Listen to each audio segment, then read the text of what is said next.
Newsarama.com. Boom! I suggest you do as well. Hi. I'm Jenna Busch, and you're watching Newsarama.com's live coverage of New York Comic Con. And I am here with Eisner Award-winning artist Janet Leigh. I think this is very strange because we are actually doing a project together, so I feel like, so tell me about the thing that we did. I know, and I feel like we should cross-interview each other so I can find out what okay. how you came up with your story idea, because it was wonderful. Thank you. And so is the art, which you guys are actually going to get. I believe this is the first time this has ever been shown? I think so. I think outside of the Womanthology crew, this is the first time anyone's seen this artwork. So for, if you guys don't know, Womanthology is an anthology that's coming out with the top names in comics and me. I don't know how that went together, because whatever. But you're awesome. Oh, you're awesome too.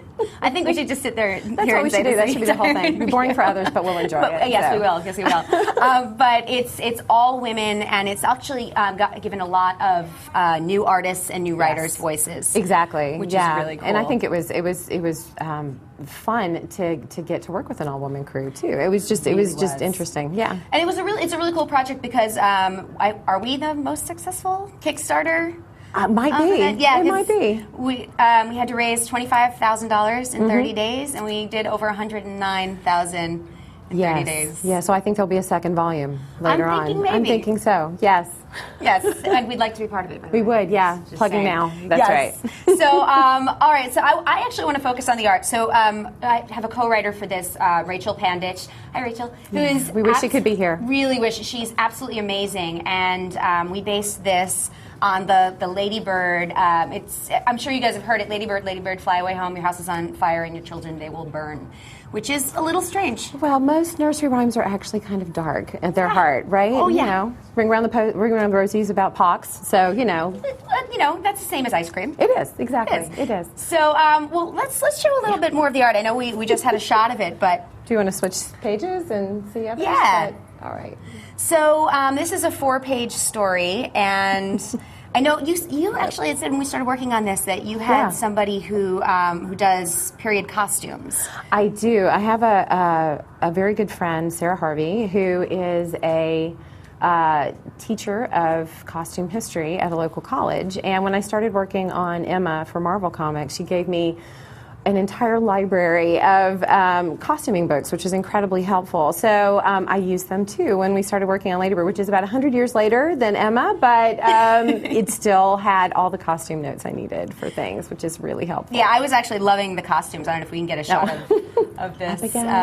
Sorry. Well, I feel like I should be Vanna now and do... With the costumes. And do this. So it's set during the Triangle Shirtwaist Fire. If you guys don't know what that is, it was 100 years ago this March, I believe. Yes. And a lot of women died in this fire. It was mostly immigrants and they were locked in. And it also gave us a lot of different regulations that we have now that we didn't have before. It's the reason why you don't take the elevator down when there's a fire. And doors, there has to be egress. There can't be locked doors and things like that. We learned a lot. And you know, the fire hoses have to be able to get to the floor. They didn't have that. Yeah, it only went to the 6th floor, and this was a fire that went way higher, yes. And many people died, and it was very horrific. Well, talk a little bit about how you came up with the placement for everything. And well, I have to say that the script was incredibly inspiring. You know, you guys, I mean, it was very detailed. I think Jenna and Rachel were incredibly, they knew what they wanted. So, I mean, there are a lot of details in here that hopefully people will pick up. There's a couple of storylines going on. There's a young lady who's just gotten engaged, and she's showing off her wedding ring. There's a young couple in love that are... that are trying to get back together again. There's our main heroine who has had to bring her baby to work on this day of all days and gets called away.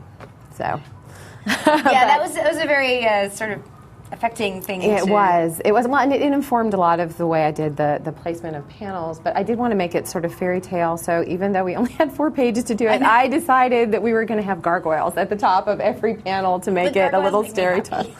And I tried to tell a story with the gargoyles, too, where they're all happy to start with, and they get very sad by the end of the story when the tragedy happens. So, But one of the most interesting pages, I'm going to switch over to it. Actually, my favorite one is page 3, which feels Richard scary to me, where Jenna and Rachel decided that we had stairs going up one side and the elevator, the dangerous elevator going down the other side, and then we have floors in between telling the story.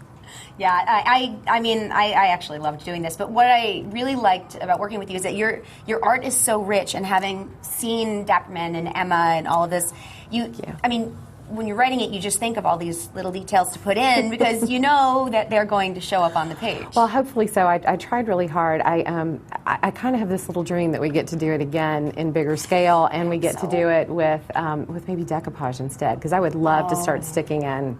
I would love to play with the story in decoupage. Well, let's talk about That's a hint. Yes. Anybody please. out there that wants a story? Please. Well, let's talk about the decoupage, because that's usually your style, and it's such an interesting. I mean, it's absolutely gorgeous. How did you come up with the idea to do that? Oh, you know, my parents were kind of those hippie folks that make you make presents for your children, at when you're going out to birthday parties and things growing up. I was always the weird kid that made presents for people. And, you know, a lot of it was decoupage because it's easy to do. It's really a process where you just glue and glue down paper, and you can glue paper layers on, so it's really simple for children to do too. But I had stopped doing that, and I had gone on to a corporate career and was working with oils for a little while just for fun, and had started doing a few gallery shows. And then my son was born. And if you've never tried oil before, folks out there, you can't just make up a palette and then walk away from it and go take care of the newborn. So I started trying to find things to do that were more portable, and I ended up with decoupage because it's little pieces of paper and you can walk away from it, and it's not very caustic, and you can fold it up. So I started doing gallery work in decoupage, and eventually everyone knows the story where Jim wrote Dapperman around 3 pieces of art I had done, and when we showed pictures to Archaea about doing it, they said that that's the style they wanted. So a decoupage comic book was born at that point. Oh, gosh, that's amazing. That's amazing. I mean, I love that kind of style. I have absolutely no skill in the crafting area. So, but that sounds like, I mean, I could attempt it, but I'd probably have glue in my hair. And you do have glue everywhere. You know, there's little, my husband jokes that other people have crumbs in their bed, and we have little snippets of paper where I sat and cut things out the whole time. That makes me feel better about the cracker crumbs in mine. Yeah. I have those too, I think, but they get hidden by the paper crumbs, apparently, so it's not good. Well, do you want to tease a little bit more about what's coming up for Dapperman? Sure, yeah. We've got another book coming out, Time of the Dapper Men, hopefully coming out in by SDCC next year, possibly a little later, but we're shooting for SDCC. And it's a much grander scope than Return was. I loved Return, but I actually kind of love Time more, because we sort of find out what happened to the other 313 Dapper Men that were wandering around the planet. And Jim has written robot animals and flying islands, and it's so amazing and incredible. It's so much fun to work on. So I'm really looking forward to that one coming out. So am I. And actually, you have some more projects going on because apparently you don't like to sleep. No, sleeping's.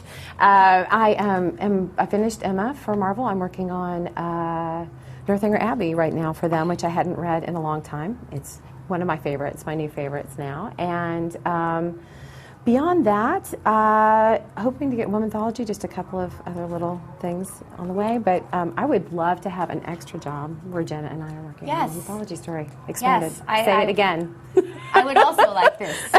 And Rachel would also like this. Rachel would also like this. Yes. If Rachel were here too, she would be saying the same thing. She would. Because she also wants a job. Yes, we all do. Yes.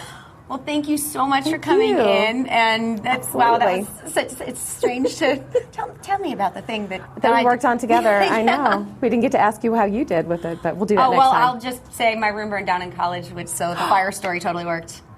And you had a relative that was in the Triangle Shirtwaist Factory fire? Mm-hmm. Yes. So it's personal for Jenna, so buy the books. Buy the book. Well, thank you so much. And guys, thank you for watching. Stay tuned to Newsarama's live coverage of New York Comic Con.